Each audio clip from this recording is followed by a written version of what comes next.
ಸಂಕ್ರಾಂತಿ ಬಂತು ಮನಸ್ಸಲ್ಲಿ ಮನಸ್ಸು ಬಿಟ್ಟೋ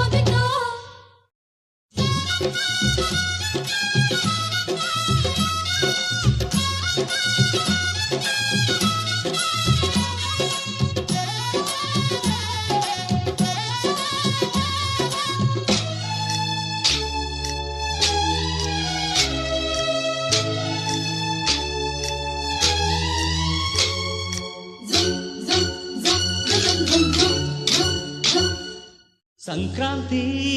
ಬಂತು ಮನಸ್ಸಲ್ಲಿ ಮನಸ್ಸು ಬಿಟ್ಟೋ ಎಳ್ಳು ಬೆಲ್ಲ ತೀರಾಯಿತು ಕೊಟ್ಟು ತಗೋ ಮಾತಾಯಿತು ಮುತ್ತಾಯಿತು ಮೊತ್ತಾಯಿತು ಮೈಯಲ್ಲಿ ಏರುತ್ತಿದೆ ಮಮಥನ ಹಂಬುಗಳು